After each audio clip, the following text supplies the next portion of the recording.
Hello ಸ್ನೇಹಿತರೆ, ಮತ್ತೊಂದು ವಿಡಿಯೋಗೆ ಸ್ವಾಗತ.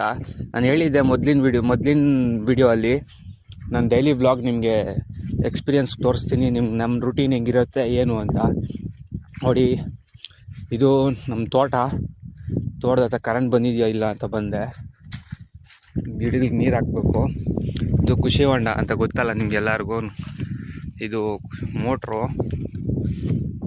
ಕರೆಂಟ್ ಬಂದಿದೆಯಲ್ಲ ನೋಡೋಣ ಒಂದ್ಸತಿ.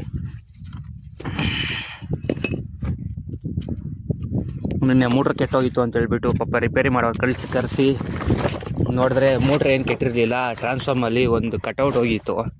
ಮತ್ತು ನೋಡಾದ್ಮೇಲೆ ಮತ್ತೆ ಗೊತ್ತಾಯಿತು. ಇನ್ನೂ ಕರೆಂಟ್ ಬಂದಿಲ್ಲ ಸ್ನೇಹಿತರೆ.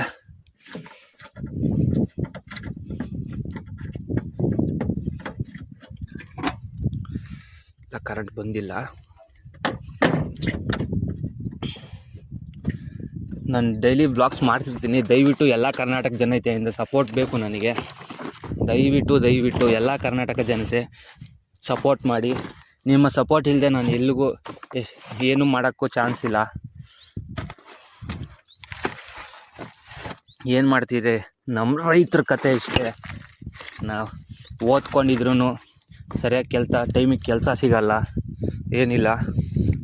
ಏನು ಮಾಡೋದು, ಬಾವಿ ಹತ್ರ ನೋಡಬೇಕು, ಬೆಳೆ ನೋಡಬೇಕು, ಕೆಲಸಕ್ಕೆ ಹೋಗ್ಬೇಕು, ತಂದೆ ತಾಯಿ ನೋಡಬೇಕು, ಅಕ್ಕ ತಂಗಿ ತಮ್ಮ ಎಲ್ಲರನ್ನೂ ನೋಡಬೇಕು. ಜವಾಬ್ದಾರಿ ಎಲ್ಲ ಚಿಕ್ಕ ವಯಸ್ಸಿಂದನೇ ತಲೆ ಮೇಲೆ ಹಾಕ್ಕೊಂಬಂದಿರೋದು. ಅದಕ್ಕೋಸ್ಕರ ರಾತ್ರಿ ಎಲ್ಲ ಬಂದುಬಿಟ್ಟು ತೆಂಗಿನಕಾಯಿ ಎಲ್ಲ ಕಿತ್ಕೊಂಡು ಹೊರಟೋಗಿದ್ದಾರೆ. ಇವತ್ತು ನೋಡಿ,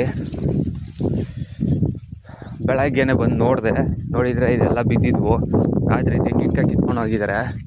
ಏನು ಮಾಡೋಕ್ಕಾಗಲ್ಲ, ಕಳ್ಳರಿಗೆ ನಮ್ಮ ಬಾವಿ ಹತ್ರ ಇರೋ ತೆಂಗಿನಕಾಯಿ ಇಷ್ಟ ಆಗುತ್ತೆ ಅನಿಸುತ್ತೆ. ಇರಲಿ, ಪರವಾಗಿಲ್ಲ, ಚೆನ್ನಾಗಿರಲಿ. ಕಿತ್ಕೊಂಡು ಹೋಗಿರೋರು ಏನು ಬೆಳೆ ಇಡೋಣ ಅಂತ ಯೋಚನೆ ಮಾಡ್ತಿದ್ದೆ. ಅಲ್ಲಿ ನೋಡಿದರೆ ಆ ತೋಟದ ಹತ್ರ ನಾವು ಜೋಳ ಹಾಕಿದ್ವಿ.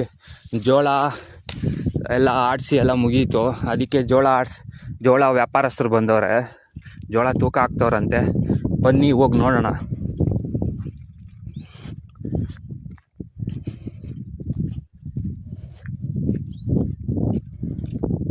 ಮತ್ತು ಈಗ ನೋಡಿ, ಇನ್ನೊಂದು, ನನ್ನ ತಂಗಿಗೆ ಈ ಹೂವು ಅಂದರೆ ತುಂಬ ಇಷ್ಟ. ಅದಕ್ಕೆ ಗಿಡ ನೆಟ್ಟಿದ್ದೆ, ಹೂವು ಬಿಟ್ಟಿದೆ. ಸಾಯಂಕಾಲಕ್ಕೆ ನಾನು ತಗೊಂಡೋಗಿ ಅವ್ರಿಗೆ ಕೊಟ್ಟರೆ ತುಂಬ ಖುಷಿ ಆಗ್ತಾಳೆ. ಮೊನ್ನೆ ರಾತ್ರಿ ಚಳಿ ಆಗ್ತಿತ್ತು, ಬಾವಿ ಹತ್ರ ಇದ್ದೆ, ನೀರು ಕಟ್ತಿದ್ದೆ ಅಂತ ಕಳ್ಳೆ ಬೀಜ ಎತ್ಕೊಂಬಂದೆ ಬೇಯಿಸೋಕ್ಕೆ ಅಂತ. ಬೆಂಕಿ ತುಂಬ ಹೋಗ್ಬಿಟ್ಟು ಎಲ್ಲ ಸುಟ್ಟೋಗಿದ್ದಾವೆ. ಈ ಥರ ಇರುತ್ತೆ. ಇದೇ ಥರ ಸಪೋರ್ಟ್ ಬೇಕು ಎಲ್ಲ ಕರ್ನಾಟಕ ಜನತೆಯಿಂದ.